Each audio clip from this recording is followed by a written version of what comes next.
السلام علیکم ناظرین، جی پاکستان چینل میں سالک مجید آپ کا میزبان آپ کو خوش آمدید کہتا ہے اور امید کرتے ہیں کہ آپ سب خیریت سے ہوں گے۔ عائشہ سیزن 2 کے تازہ ترین اپڈیٹس کے ساتھ آپ کی خدمت میں حاضر ہیں۔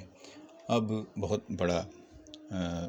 واقعہ ہو گیا ہے اس ڈرامے میں، اور سب لوگ پریشان بھی ہیں اور تلاش بھی کر رہے ہیں۔ تلاش ہو رہی ہے ماہم کی،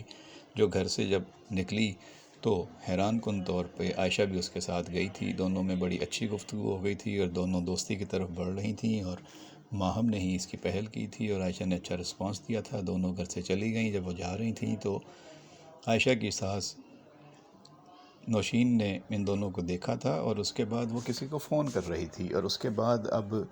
ہم دیکھتے ہیں مناظر میں کہ عائشہ کو کڈنیپ کر لیا۔ عائشہ واپس آ گئی ہے اور ماہم کو کسی نے کڈنیپ کر لیا ہے اور کسی کمرے میں جا کے بند کر دیا ہے، اور بہت ہی بدسلوکی کے ساتھ اس کے ساتھ کڈنیپر پیش آئے ہیں، اور انہوں نے اس کو کمرے میں دھکیل کے چارپائی کے اوپر پھینک دیا اور باہر سے جا کے کمرے کو لاک کر دیا، اور وہ اندر اکیلی چیختی ہے، چلاتی ہے۔ کس نے اغوا کیا، کیسے اغوا ہوا، کیا ہوا، یہ اب ہمیں پتہ چلے گا، کیونکہ لگ ایسا رہا ہے کہ یا تو کوئی فاؤل پلے ہوا ہے، گھر میں سے کسی نے جو ہے وہ اس سارے معاملے میں کوئی گیم کھیلی ہے، یا یہ ایک انفارچونیٹ واقعہ ہے جیسے ہوتا ہے کہ کرمنل ایکٹیویٹی ہوتی ہے، اس میں کسی کو بھی کڈنیپ کر لیتے ہیں تو گن پوائنٹ پہ اس کو گاڑی سے اتارا اور دوسری گاڑی میں ڈالا اور لے گئے۔ لیکن ایسا لگ رہا ہے کہ اس کڈنیپنگ کے پیچھے کوئی پری پلان کڈنیپنگ ہے، اور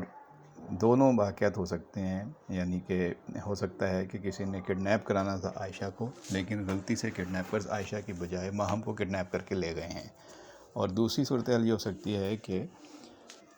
صرف پیسوں کے لیے اغوا کیا گیا ہے، لیکن پیسوں کے لیے اغوا کرنا ہوتا تو پیسے دے گا کون، تاوان کون دے گا، کیونکہ ازمیر کی تو اس سے بھی شادی نہیں ہوئی اور رہتی وہ دوسرے شہر میں تھی، فوزیہ اس کی ماں دوسرے شہر میں رہتی ہے۔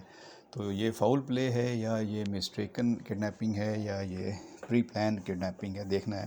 کہ اس میں کون انوالو ہو سکتا ہے۔ ہو سکتا ہے کہ یہ ساری کڈنیپنگ میں گھر کا کوئی بندہ ہو جس میں شک جا سکتا ہے نوشین پہ، کیونکہ وہی اس وقت فون کر رہی تھی جب یہ دونوں باہر نکلیں، اور بعد میں وہ معصوم بن کے پھر پوچھ رہی ہے عائشہ سے کہ ماہم کہاں ہے، تو وہ کہتی مجھے نہیں پتہ، جس پر ازمیر بھی پوچھتا ہے ماں سے کہ آپ عائشہ سے کیوں پوچھ رہی ہیں، اس بیچاری کو کیا پتہ ہوگا، تو کہتی اس لیے پوچھ رہی ہوں کہ جب ماہم گئی تھی تو یہ اس کے ساتھ تھی۔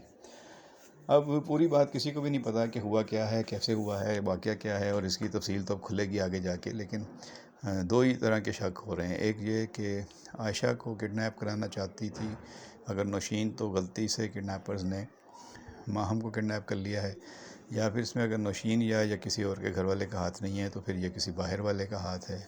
تو کس نے ایسا کیا ہے اور اس کا بینیفیشری کون ہے، اس کا فائدہ کس کو ہوگا، یہ دیکھنا ہے آگے، اور اس کا نقصان کس کو ہوگا۔ بظاہر تو یہ ہوا ہے کہ اب گھر میں کورام مچ گیا ہے، کیونکہ نوشین تو شادی کرانا چاہتی ہے جلد از جلد ماہم کی ازمیر سے، اور اس نے کہہ بھی دیا تھا اپنے شوہر سے کہ میں فوزیہ کو بلا رہی ہوں تاکہ وہ یہاں آئے اور ہم اگلے ہفتے ہی اس کی منگنی کر دیتے ہیں ازمیر کی ماہم کے ساتھ، جس پہ اس کے شوہر فرقان نے کہا تھا کہ اگر تم ماں بیٹے نے ایسی کوئی حرکت کی تو میں اس منگنی میں شریک نہیں ہوں گا۔ تو ماں نے کہا تھا ٹھیک ہے آپ کی مرضی، تو فرقان نے کہا میرے بغیر منگنی کر لو گی بیٹے کی، تو اس نے کہا ہاں، اگر آپ میرے بغیر ماں کے بغیر بیٹے کا نکاح کر سکتے ہیں تو میں باپ کے بغیر بیٹے کی منگنی بھی کر سکتی ہوں، جس پہ فرقان نے کہا اچھا تو تم میرا مقابلہ کر رہی ہو، بدلہ دے رہی ہو۔ اس نے کہا میں بحث کے موڈ میں نہیں ہوں، لیکن یہ فیصلہ ہو گیا ہے اور اس میں ازمیر کی مرضی شامل ہے۔ اب جو ہم دیکھ رہے ہیں کہ ایک طرف عائشہ جو ہے وہ سیلون سے ہو کے آئی ہے اور اس کی شخصیت نکھر گئی ہے، اور وہ جس طرح کا ازمیر چاہتا ہے اس طرح کی لکس والی لڑکی اس کے سامنے آ گئی ہے، وہ اس کی اپنی بیوی ہے، تو وہ بڑا خوش بھی ہے، حیران بھی ہے اس کو دیکھ کے، اس کو خوشگوار حیرت ہو رہی ہے، اور اس نے تعریف بھی کی ہے عائشہ کی، جس پر عائشہ بہت خوش بھی ہوئی ہے۔ دوسری طرف ماہم جو ہے وہ کڈنیپ ہو گئی ہے، یا گھر والوں کو پتہ ہے کہ لاپتہ ہو گئی ہے، غائب ہو گئی ہے، ہسپتال نہیں پہنچی ڈیوٹی پہ، تو اب اس کے لیے فکر مند ہے صاحب۔ اوپر سے فوزیہ بھی آ جائے گی ماہم کی ماں، تو پھر یہ نوشین کو فکر ہے کہ میں اس کو کیا جواب دوں گی، وہ تو میرے گھر میں امانت کے طور پہ رہ رہی تھی۔ تو اب نوشین اس میں پریشان لگ رہی ہے۔ اب دیکھنا ہے کہ پولیس کیس بنتا ہے، خود سے آ جاتی ہے کوئی کال تاوان کی، یا خود سے آ جاتی ہے ماہم واپس، تو جو آگے مناظر ہوں گے وہ بڑے دلچسپ ہیں۔ ڈرامہ بہت اچھی طرح آگے بڑھ رہا ہے، ابھی تک بہت خوش اسلوبی سے اس کی کہانی کو یہاں تک پہنچایا ہے پروڈکشن ٹیم نے، رائٹر نے بہت اچھا لکھا ہوا ہے ڈرامے کو، اور کردار بہت اچھے چنے ہیں، اور جو سلیکشن ہے کرداروں کی وہ بہت اچھی ہے۔ عائشہ راجپوت اپنے نیگیٹو رول میں بہت اچھا رول پلے کر رہی ہیں، اور عائشہ کے رول میں جو کردار دیا گیا ہے وہ بھی بہت اچھا یہ لڑکی ادا کر رہی ہے اپنا، اور اس نے قمر خان نے بہت عمدگی سے اس ڈرامے کو یہاں تک پہنچایا ہے، اور سارا کریڈٹ اسی کو جاتا ہے۔ اس کی اداکاری بہت اچھی ہے، اس کی ادائیگی الفاظ کی، جملوں کی، ڈائلاگس کی، اور اس کا جو انداز ہے، جو پہناوا ہے، جو سادگی ہے، جو خوبصورتی ہے، وہ بہت ہی شاندار ہے، اور اس کا میک اپ ڈریسنگ کرنے والوں کو بھی اس کی تعریف کرنی چاہیے، اس کو مبارکباد بنتی ہے۔ تو دیکھتے ہیں آگے کیا اپڈیٹس ہوتے ہیں، آپ تک پہنچائیں گے۔ آپ کی کیا رائے ہے؟ آپ کیا سمجھ رہے ہیں؟ ڈرامہ کیسا لگ رہا ہے؟ کون اچھا لگ رہا ہے، کون نہیں لگ رہا؟ ضرور